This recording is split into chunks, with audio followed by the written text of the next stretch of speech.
పరిపాలన తిరుమల తిరుపతి దేవస్థానంతోనే ప్రారంభం కావాలి. ప్రక్షాళన ప్రసాద లేని లేకపోతే పరిశుభ్రత అన్నిటికీ తిరోధకాన్ని చేశారు. తిరుమల ఒక పవిత్రమైన దివ్యక్షేత్రం.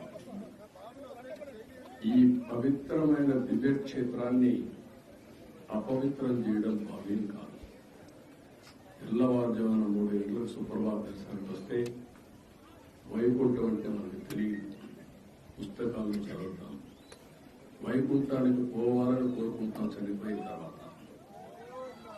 ఆ సమయంలో ఇక్కడికి వచ్చి వెంకటేశ్వర స్వామి దర్శనం చేసుకుంటే వైకుంఠంలో ఉన్న అనుభూతిని కలుగుతుంది. నేను ఎన్నోసార్లు ఫీల్ అయ్యాను, ఇప్పుడు కూడా ఫీల్ అవుతున్నాను. అందుకే నేను ఇక్కడికి వచ్చినప్పుడు అన్ని విషయాలు మర్చిపోయి ఒక పవిత్రమైన భావంతో పోవాలి. ఒకే స్లోగన్ ఉండాలి. ఏడుకొండలవాడ వెంకటరమణ గోవింద గోవింద తప్ప, ఓం నమో వెంకటేశాయ తప్ప వేరే స్లోగనే ఉండకూడదు, వేరే వ్యక్తి జ్ఞాపకం రాకూడదు. ఆ పేరుతోనే మొత్తం ప్రక్షాళన చేస్తాం. మళ్ళీ భారతదేశం కాకుండా ప్రపంచం మొత్తం అభినందించే విధంగా ఈ టీవీని తీర్చిదిద్దామని తెలియజేసుకుంటూ పరిపాలన తిరుమల తిరుపతి దేవస్థానంతోనే ప్రారంభం కావాలి. ప్రక్షాళన ప్రసాద లేని లేకపోతే పరిశుభ్రత అన్నిటికీ తిరోధకాన్ని చేశారు. తిరుమల ఒక పవిత్రమైన దివ్యక్షేత్రం. ఈ పవిత్రమైన దివ్యక్షేత్రాన్ని అపవిత్రం చేయడం భావ్యం కాదు. తెల్లవారుజామున 3 గంటలకు సుప్రభాత దర్శనానికి వస్తే వైకుంఠం అంటే మనకు తెలియదు. పుస్తకాలను చదువుతాం, వైకుంఠానికి పోవాలని కోరుకుంటాం చనిపోయిన తర్వాత. ఆ సమయంలో ఇక్కడికి వచ్చి వెంకటేశ్వర స్వామి దర్శనం చేసుకుంటే వైకుంఠంలో ఉన్న అనుభూతిని కలుగుతుంది. నేను ఎన్నోసార్లు ఫీల్ అయ్యాను, ఇప్పుడు కూడా ఫీల్ అవుతున్నాను.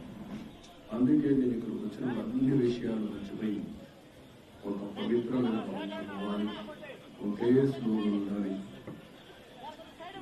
ఏడుకొండలవాడ వెంకటరమణ గోవింద గోవింద తప్ప, ఓం నమో వెంకటేశాయ తప్ప వేరే స్లోగనే ఉండకూడదు, వేరే వ్యక్తి జ్ఞాపకం రాకూడదు. ఆ పేరుతోనే మొత్తం ప్రక్షాళన చేస్తాం.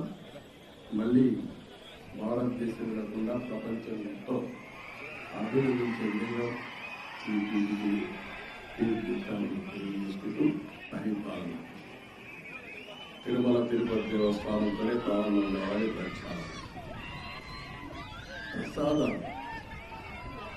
లేని లేకపోతే పరిశుభ్రత అన్నిటికీ తిరోధకాన్ని చేశారు. తిరుమల ఒక పవిత్రమైన దివ్యక్షేత్రం. ఈ పవిత్రమైన దివ్యక్షేత్రాన్ని అపవిత్రం చేయడం భావ్యం కాదు.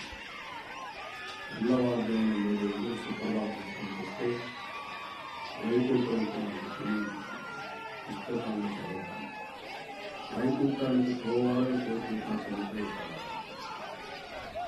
ఆ సమయంలో ఇక్కడికి వచ్చి వెంకటేశ్వర స్వామి దర్శనం చేసుకుంటే వైకుంఠంలో ఉన్న అనుభూతిని ఇప్పుడు అందుకే నేను ఇక్కడికి వచ్చిన అన్ని విషయాలు మర్చిపోయి ఒక పవిత్రమైన భావం, ఒకే స్లోగన్ ఉండాలి.